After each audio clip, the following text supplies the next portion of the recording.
Espera aí, viu? Pronto, agora está gravando. Nós estamos falando desde o início, né, da disciplina, pela ementa, né, que é o que determina os conteúdos,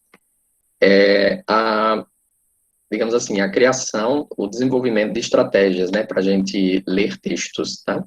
Geralmente são estratégias mais aplicadas a textos estrangeiros, né, textos de outras línguas, porque a gente seria uma barreira, né, seria um pequeno problema que seria o idioma, né, o idioma do outro, a língua da outra pessoa é que seria a barreira, não é isso? E aí a gente faz o quê? Utiliza estratégias para tentar passar essa barreira, tá ok? Essas estratégias, como eu disse a vocês, são várias, né, são muitas, e elas não andam sozinhas. Geralmente a gente sempre vai combinando, né, essas estratégias. Elas podem ser usadas em português também, né, é óbvio, mas elas são muito mais usadas para o inglês, para outra língua, né, francês, enfim, italiano, espanhol também. Mesmo que o espanhol seja muito parecido com o português, a gente consegue, né, ter algumas dificuldades com o idioma também. Então, é para isso que servem as estratégias, é para a gente tentar driblar, né, alguns problemas que possam surgir por causa do idioma. Então, a gente faz o seguinte, combina essas estratégias para tentar, né, passar essa barreira, tá ok? Não dá tempo a gente ver todas as estratégias, né, porque o curso é só de 30 horas, a disciplina é só de 30 horas, mas existem muitas, né, existem diversas. O que a gente está falando aqui são as principais, são as mais recorrentes, são as que mais aparecem nos manuais, nos livros, né, são as que mais são requisitadas, tá ok? Mas existem outras, tá bom? Então, o que a gente vem vendo desde o início? A gente começou com gêneros textuais, né, e faz parte da estratégia, porque a gente precisa primeiro identificar o texto que a gente está lendo, né? A gente precisa saber se a gente está lendo um texto científico ou não é científico, se é um texto de rápida leitura ou um texto mais difícil de ler, né? A gente precisa saber o gênero desse texto. Depois nós vimos a questão do objetivo da leitura, ou seja, eu estou lendo esse texto para quê, né? O que é que eu estou procurando nesse texto, né? O que é que eu estou buscando? Qual é a informação que eu quero? O que é que eu quero desse texto? Então, isso também faz parte, né, da estratégia de leitura. Por quê? Dependendo do seu objetivo, você vai ver se você precisa ler o texto todo, precisa ler o texto inteiro, ou se você precisa ler apenas partes, né? Digamos assim, pedaços do texto, né? Um parágrafo, uma linha, o que é que de fato você precisa ler desse texto. Só um momento, pessoal. E aí, depois da gente falar sobre os objetivos, né, de leitura, a gente começou a entrar, digamos assim, na primeira estratégia, que são os cognatos, né, que são aquelas palavras parecidas com o português, porque elas são, digamos assim, a nossa porta de entrada, né, aquilo que o nosso cérebro vai reconhecer com muita facilidade, que são palavras parecidas com a nossa língua, não é? Então, quando a gente compara inglês e português, nós temos, né, muitas palavras parecidas, principalmente na forma escrita. Quando a gente tenta escutar essas palavras, talvez a gente não reconheça, né, porque a pronúncia do inglês e do português são duas pronúncias completamente diferentes. Mas quando a gente vem para a forma escrita, os cognatos nos ajudam bastante, né? Então, seria, né, uma primeira estratégia que a gente já começa marcando as palavras parecidas. Enquanto você lê o texto, você está procurando ali as coisas no texto, você já vai marcando aquilo que se parece com o português, né? E isso vai, digamos assim, refrescando o cérebro, né? Ele vai dando aí um pontapé inicial, ok? Além de você marcar essas palavras, outra estratégia que não é bem uma estratégia, né, mas vai juntar com os cognatos, é você conhecer as palavras que não são parecidas com o português, mas mesmo assim você conhece, né? Você já viu essa palavra em algum lugar, você conhece a palavra, você tem aí uma lembrança dessa palavra, né? Ela não parece em nada com o português, mas mesmo assim você já viu essa palavra. Viu numa música, viu num filme, viu num livro, viu no outdoor, viu em algum lugar, mas você sabe e conhece a palavra, né? Então, você meio que junta isso, né? Junta uma coisa com outra e já vai te dando, digamos assim, um bloco, né? Uma palavra conhecida com outra conhecida, vai juntando com outra e aí você vai conseguindo desenvolver um certo entendimento do texto, ok? Lembrando também que nós falamos do conhecimento prévio, que ele vai estar aí sempre, né? Então, eu estou aplicando cognato como estratégia, mas o meu conhecimento prévio está aí atrás de mim, me dando apoio, né? Eu estou aplicando lendo as palavras que eu conheço em inglês, mas o conhecimento prévio está aí atrás de mim também, me ajudando, né? Então, ele está sempre por aí, tá ok? Além do conhecimento prévio, né, que é aquele conhecimento que você já tem do tema, do assunto do texto, né, que vai te ajudar a interpretar o texto que está em outra língua, nós trabalhamos na sequência com duas estratégias que são muito próximas, que é o skimming e o scanning, que a gente aplica também muito em português, né, e aplicamos também em inglês, que é justamente uma leitura rápida, né, é uma leitura apenas para ter o contato com o tema do texto, saber se eu quero ler aquele texto ou se eu não quero, né, se eu preciso ler aquele texto ou se eu não preciso. Esse é o skimming, né, é uma leitura muito rápida. O que você lê no skimming? Você lê a imagem, as imagens, né, você lê o título, você lê o subtítulo, você lê todas essas questões, né, que são mais, digamos assim, fáceis, né, que aparecem primeiro aos olhos do leitor. O scanning, né, já seria o contrário, não é uma leitura das partes que mais se destacam, mas é uma leitura muito específica, é para você buscar algo específico, né, no texto. Por exemplo, você quer um dado, você quer um número, você quer um nome, você quer, enfim, algum dado muito específico, né? Eu citei o exemplo, por exemplo, da lista telefônica do celular, né? Para a gente ler a lista telefônica do celular, a gente usa o scanning, ou seja, a gente vai direto na informação que a gente quer, né? Vai direto no nome, vai direto no número, procura de forma, né, usando o scanning, tá? Depois disso, nós falamos sobre a informação não verbal, que é aquela informação em forma de imagem, em forma de desenho, de gráfico, de gesto, ou seja, é uma informação que ela não é uma palavra, mas mesmo assim, né, ela consegue nos comunicar, mesmo sem ter nada escrito, mesmo sem ter nenhuma palavra, mesmo assim, temos aí a informação não verbal. Por exemplo, algumas placas de trânsito, né, alguns gestos, né, da língua, né, com a mão, com o rosto, tudo isso aí faz parte da informação não verbal, que é também importante para a leitura de um texto, né, ela pode nos ajudar muito, como o exercício que vocês fizeram lá, né, sobre a energia eólica, né, tinha a capa de uma revista, e tinha, né, as imagens, e tudo isso aí já te ajuda a saber do que se trata o texto, né, só olhando para a foto já te dá uma ideia, ok? Já faz com que seu conhecimento prévio seja ativado, né?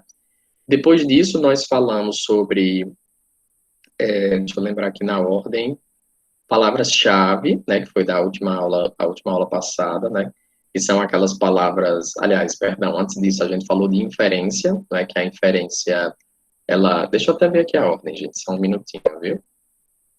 Eu tenho aqui no e-mail o planejamento, senão eu me perco na ordem.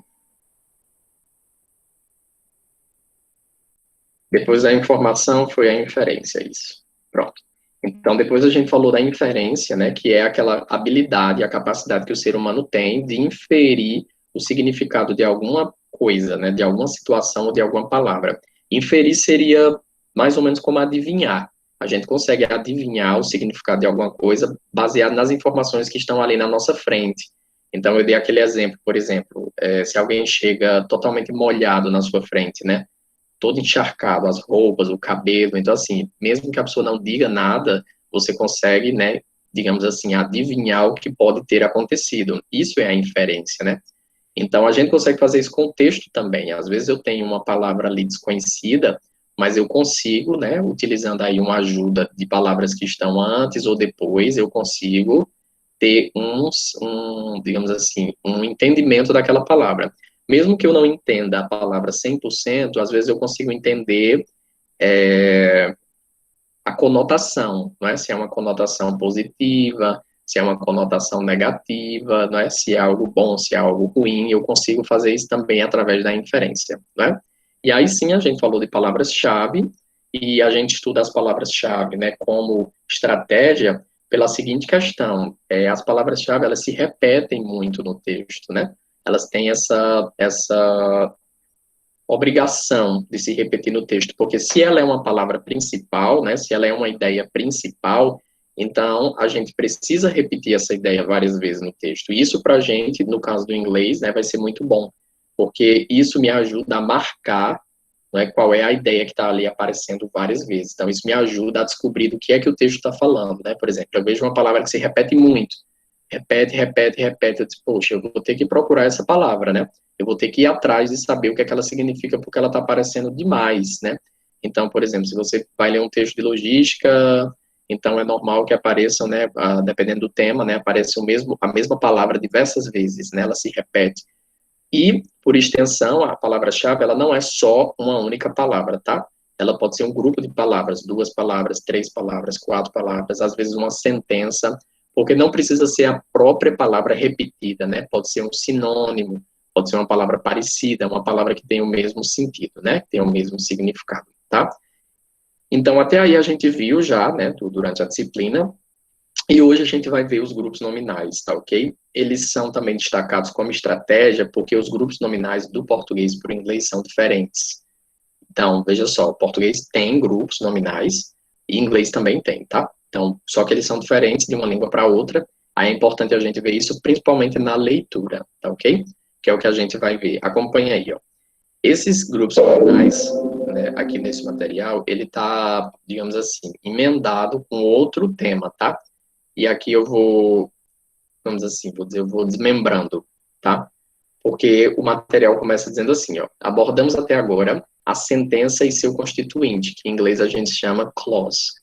Há ainda uma porção menor da clause que se chama phrase. E a phrase é formada por mais de uma palavra, porém não chega a formar a relação de sujeito-predicado da clause. Esse aqui que o material explica é um tópico que está antes, que eu não trabalhei com vocês, nem vou trabalhar, tá certo? Então, quanto isso aqui, não precisa se preocupar. O que é que ele está mostrando aqui? Ele está tentando mostrar como é que a frase no inglês, ela se divide, entendeu? Ele está mostrando que tem uma divisão. Você tem uma frase, né? Você tem uma sentença, que às vezes tem uma linha, 2 linhas, e ela vai sendo quebrada. Ela vai sendo quebrada em palavras, né? 2, 3, 4 palavras em grupos. Então, é isso que ele está dizendo, né? Você tem aí a clause, que é justamente a sentença, e dentro da clause você tem a phrase, que não é uma frase, tá? Phrase são 2 ou 3, às vezes mais palavras ali que tem um sentido único, ou um sentido muito próximo, tá? Não é uma frase como no português. Aí o material continua falando das frases, né? Que no português, lembrando que não é a mesma frase do português, né?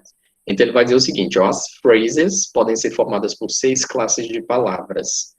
São os substantivos, verbos, adjetivos, advérbios, pronomes e preposições, as quais permitem construções limitadas, como é o caso das pronominais, ou mais amplas, estrutural e semanticamente, como exemplificam as nominais. Então, o que é que ele está dizendo aqui? Que essas phrases, elas vão ter alguma palavra e ela é uma palavra central. Ela é uma palavra muito importante para aquele bloco, por exemplo. Às vezes é uma única palavra, então se for uma única palavra, só tem ela é a única importante. Mas às vezes você tem 2 palavras, às vezes você tem 3 palavras no bloco. Então, essa palavra mais importante, né, ela vai ter alguma classe gramatical. Ela pode ser um substantivo, ela pode ser um verbo, pode ser um adjetivo, um advérbio. Durante a leitura, é que a gente identifica qual seria o núcleo, né, qual seria a palavra mais importante. E aí, por conta disso, nós temos, né, algumas construções que são limitadas na língua, ou seja, tem algumas construções que a gente não pode ir além, só vai até aquele ponto, mas tem algumas que são, né, de fato, não são ilimitadas, né, mas elas têm mais possibilidades, que é justamente os grupos nominais, tá ok? Porque na língua, tanto no inglês quanto no português, é muito mais fácil criar nomes, tá? Porque aí nominal vem da palavra nome, né? É muito mais fácil criar nomes, criar verbos, por exemplo. É mais fácil do que criar preposições ou conjunções, por exemplo, né? Então, por serem recursos deveras utilizados em textos de qualquer grau de formalidade e circulação social, iremos explanar mais detalhadamente os grupos nominais, que em inglês eles chamam de noun phrases, tá? Por que a gente trabalha com grupo nominal, gente? Porque o grupo nominal, geralmente, ele é feito com um substantivo, tá ok? E na língua, os substantivos são aquelas palavras que têm mais efeito, tá? São aquelas palavras que têm mais força, tá? Por exemplo, se você pega um substantivo próprio, para a nossa mente, né, para a nossa cabeça, é muito mais fácil da gente tentar visualizar. Por exemplo, imagine um animal, imagine um cavalo, imagine um gato, um cachorro. A nossa mente, ela consegue, né, fazer alguma forma, né? Ela consegue criar alguma imagem. Mas se você pegar algumas outras palavras da língua, não, a nossa mente ela não consegue fazer isso. Por exemplo, pegue a preposição de, pegue a preposição para, né? Pegue a preposição com, né? Pegue o pronome que. São palavras que a nossa cabeça não consegue criar uma imagem, não consegue criar, digamos assim, uma fórmula, né? Mas se eu pensar num gato, eu consigo, né, minha mente consegue visualizar mais ou menos que animal é esse. E com outras palavras da língua isso não acontece. Por quê? Porque os substantivos, eles têm essa característica, tá? Eles são muito fortes no sentido de significado, né? Semanticamente, eles são palavras que carregam muitos significados, tá? Então, por conta disso, eles têm muito destaque nos textos. Os substantivos, eles costumam nos ajudar bastante, tá ok? Então, ele diz aí justamente o seguinte, ó, os grupos nominais podem ser sujeitos, objetos ou complementos das sentenças. Acho que todo mundo lembra sujeito, né? Sujeito, predicado, né? Acho que vocês lembram disso, né? Objeto, lembrando que objeto para gramática, tá? Não é um objeto, né, da vida real. O objeto para gramática é o que a gente chama de complemento, né? Complemento de um verbo, por exemplo, né? A palavra que completa um verbo, por exemplo, é um objeto, né?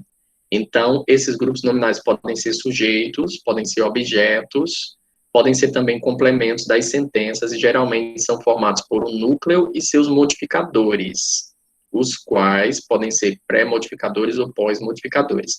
A gente vai ver isso aqui mais claramente quando a gente tiver nos exemplos, tá ok? Mas, basicamente, o que é que você tem? Tanto no português quanto no inglês, você tem as palavras, né, que elas vão se organizando no texto. E naquela palavra que você tem ali, né, que ela está localizada, antes dela podem aparecer algumas palavras e depois dela também podem aparecer mais palavras, né, isso? E aí você pode ter uma relação que está antes da palavra e uma relação que está depois, né? Você pode ter palavras se relacionando com uma palavra que está no meio, né, separando outras duas. Então, você tem relações né, pré-modificação e relação de pós-modificação, né? E aí ele vai dando alguns exemplos. Isso tem no português, tem no inglês também, tá? Então, por exemplo, os pré-modificadores. Como o próprio nome diz, né, modificador, ele vai modificar aquela palavra. Então, você tem os artigos no inglês, ó, que está dentro do parênteses, né? O artigo the, tem o a e o an, né, que são artigos. Geralmente, eles vêm antes, né, das palavras. Então, quando eu digo menino, é uma coisa, né? Quando eu digo o menino, eu já modifiquei, não é? E se eu disser um menino, eu modifiquei de novo. Vocês estão entendendo? Eu estou fazendo modificações na palavra menino, não é? Por exemplo, quem tocou a campainha? Um menino. Um menino. Ou seja, eu não sei quem é esse menino, né? Pode ser qualquer um. Então, eu estou modificando, né? Não é o menino da vizinha, não é o menino, né, da rua da frente, da casa da frente, né? É um menino qualquer. Eu estou modificando esse menino, né? Então, do mesmo jeito, se eu disser o menino, né? Então, quem tocou a campainha? O menino de fulano. Ou seja, eu estou dizendo que aquele menino, né, é um menino conhecido, é uma pessoa conhecida. Eu estou modificando aquele menino. Então, tudo que eu colocar, né, antes de menino vai modificar, né? Quem tocou a campainha é um menino. Quem tocou a campainha é um menino vai danado, né? Quem tocou a campainha é um menino vai no paraquedas. Ou seja, qualquer coisa que você colocar para esse menino vai modificá-lo, né? Vai fazer uma modificação, tá ok? Junto dos artigos podem aparecer também pronomes, né? Aí ele deu dois exemplos no parênteses, tá? Quando você diz carro, é uma coisa, né? Carro. Quando você diz meu carro, aí você modificou, porque não é qualquer carro. É um carro agora que pertence a uma pessoa, né? Meu carro, ou então seu carro, né? Você está modificando aquele carro. Ele não é mais qualquer carro, é o carro de uma pessoa, de alguém, né? Numerais também, né? Se você coloca números ou palavras que têm ideias de números, elas também modificam, né? Então, pão é uma coisa, né? Mas dois pães já modificou o pão, né? Meio pão, né? Então, meio pedaço de pão. Tudo isso aí modifica, tá? Tudo isso modifica. E também os adjetivos, né? Que são os que mais modificam. Por exemplo, ele colocou entre parênteses, né? Black, big, interesting, smart, né, que é justamente preto, grande, interessante, inteligente, esperto, ou seja, são modificadores, né, são modificadores, né? Por exemplo, eu posso falar aí de um animal, de um gato, né, que ele é preto, né, a black cat, eu estou modificando o gato, né, estou dizendo que é um gato preto, posso dizer que ele é grande, né, a big black cat, né, um gato preto e grande, então eu estou sempre modificando, tá, sempre modificando. Então, independentemente de antecederem ou sucederem o núcleo, os modificadores irão se comportar como adjetivos, isto é, irão qualificar ou restringir o seu sentido. Então, tanto você pode, né, aumentar o sentido quando você vai inserindo palavras, quando você pode diminuir o sentido, tá? Ó, nesse exemplo aqui que está em inglês, você tem duas palavras que tem um tracinho embaixo, né, que estão sublinhadas. Então, tem a palavra system, que é um sistema, e depois você tem um producer, que é um produtor. Então, só sistema sozinho é uma coisa. Mas aqui, antes de sistema, você está vendo que tem três palavras, né? São três palavras que vão modificar o sistema. Sistema, mas tem muitos sistemas, né? Tem sistema de som, tem sistema de água, esgoto, tem sistema político, tem sistema, ou seja, existem diversos sistemas. O que eu preciso no grupo nominal é poder caracterizar esse sistema. Então, aqui o sistema é a palavra mais importante, né, que é o núcleo, mas ela tem características. Começa lá com a palavra small, né, a primeira, ó, small. Na verdade, começa com a letra A, né, A, small. Então, já estou dizendo que é um pequeno, né, ou seja, é um sistema pequeno. Depois de small, você tem solar, que é solar, é um sistema pequeno, solar. E depois eu tenho fotovoltaico, né? Então é um sistema fotovoltaico solar pequeno. Então não é, você acabou de colocar o seu, você acabou de colocar o seu sistema, né, todo modificado. E só tem modificação dele antes, né, antes da palavra, tá? E não depois, nesse caso, né? Do mesmo jeito no segundo exemplo aí, ó, depois na frente, né, tem a palavra producer, que é um produtor, é um produtor. Aí tem três características, né? Reliable, depois tem pollution e depois tem free. Ou seja, é um produtor, tá? Mas ele é um produtor confiável, né? E ele não polui, ele é free, que ele é livre, né? Ele é livre de poluição, tá? Então aí você está colocando também características, né? Nesse produtor, tá? Então, aí você tem aí produtor de eletricidade, né, para a sua casa ou escritório. Então, isso que a gente acabou de ver, nesses dois exemplos, são justamente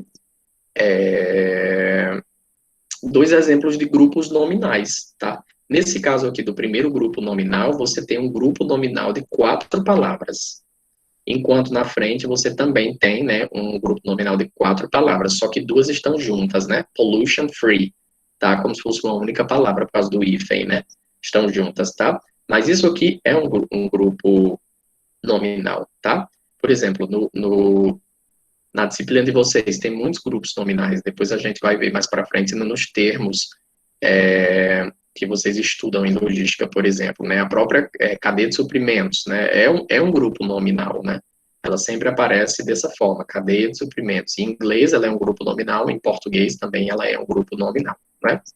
Então é o que ele diz aqui, ó. Observe no exemplo acima como temos dois núcleos e antes desses núcleos modificadores. Atente que em português a ordem dos modificadores se altera. É isso que eu quero chamar a atenção de vocês, tá, gente? Que a gente vai ver daqui a pouco, com mais exemplos, ok? Que é a modificação da ordem, né? Ou seja, é muito comum a gente dizer que no inglês tudo é ao contrário, né? Diz, no inglês todo mundo fala ao contrário. Do mesmo jeito eles, né? Se eles estiverem aprendendo aí português, algum americano, algum inglês australiano estiver aprendendo português, ele vai dizer, no português tudo é ao contrário, porque a ordem das duas línguas é diferente. Os grupos nominais têm ordens diferentes, né? Eles se organizam de forma diferente no texto. Isso é importante para você fazer a leitura correta, né? Senão você vai ler igual na ordem do português e não é na mesma ordem, ok?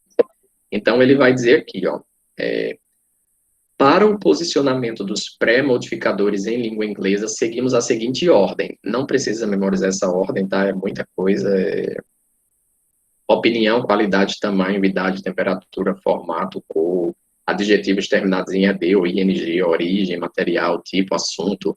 Como você vai apenas fazer a leitura, você não precisa saber dessa ordem, né? Mas, assim, se você for falar ou escrever no idioma, aí é uma ordem interessante de saber como é que as palavras se organizam em inglês, né? Para poder você organizar também.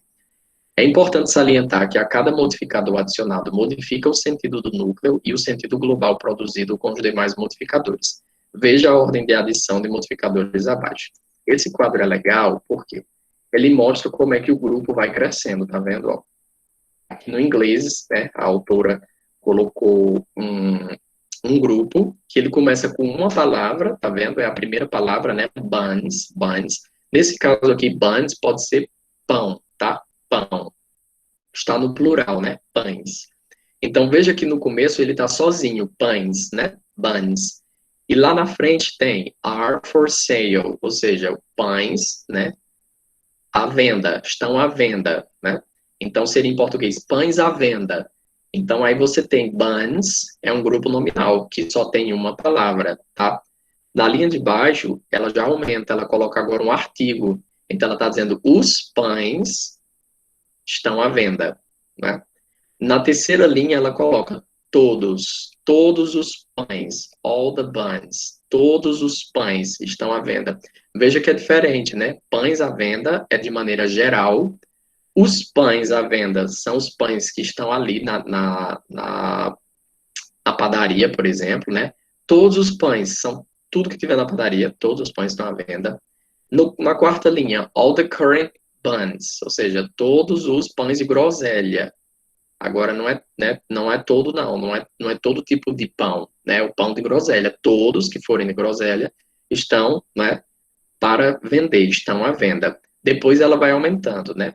É not quite all the current buns, ou seja, nem todos os pães, né, de groselha estão à venda. Então, veja que ela vai modificando, ó, até chegar na última, que é bem enorme, tá?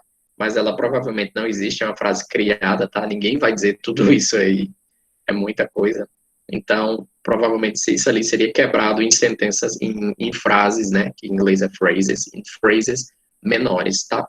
Então, nesse caso aí, você tem mostrando como é que a palavra buns, ela vai recebendo os modificadores, tá vendo? Se você olhar na linha reta de cima para baixo, você tá vendo que buns fica quase sempre no mesmo lugar, não é? Ó, buns, buns, buns, de cima para baixo está no mesmo lugar, por conta que ela é o núcleo, né? Ela é o núcleo. Ela só vai mudar, basicamente, lá no final, porque a frase ficou muito grande, né? Aí ela mudou de ordem. Mas, basicamente, ela tem o mesmo lugar. Quando você chega na 1, 2, 3, 4, 5, 6, 7, na sétima linha e na oitava linha, você percebe que também, depois de buns, aparecem mais modificadores, né? Tem buns on the table, ou seja, os pães na mesa. Depois tem buns on show on the table, tem os pães à amostra na mesa. E aí vai aumentando, tanto antes da palavra buns, quanto depois da palavra buns, tá? Você vai tendo esse aumento. Então, esse quadro mostra esse aumento dos grupos nominais. Tanto você pode ter grupos nominais pequenininhos, quanto você pode ter grupos nominais maiores, né? Então, aí tem, ó, a sentença original, bolinhos estão à venda, né? Que eu traduzi como os pães, né? Os pães estão à venda. Ele passa para bolinhos estão à venda, todos os bolinhos estão à venda, todos os bolinhos de groselha estão à venda, nem todos os bolinhos de groselha estão à venda, e aí vai aumentando. Veja que a gente consegue traduzir do inglês para o português, porque tanto em inglês quanto em português, nós vamos ter, né, essa questão do grupo nominal, tá? A gente vai ter essa questão do grupo nominal. Eu vou pular aqui, sim, só no finalzinho, que ela pede para traduzir a última sentença, né, como desafio. A gente não vai traduzir. Vou mostrar aqui esse exercício que eu coloquei lá para vocês fazerem, tá? Depois eu vou colocar lá no Google Classroom para você fazer, tá ok? Então ele pede, aliás, esse não, só um momento, eu vou botar o outro PDF. Esse aqui é o que vocês vão fazer. Eu vou mostrar outro para a gente trabalhar um pouquinho com os grupos nominais, tá?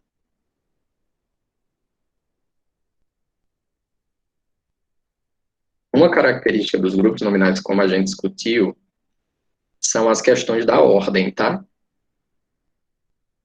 Ou seja, a ordem que eles ocupam em português é diferente da ordem que eles ocupam em inglês, tá? O que isso quer dizer? Ó, nesse exercício 2 aqui, ele traz vários grupos nominais. Qual é a ordem do português para o inglês? É a inversa.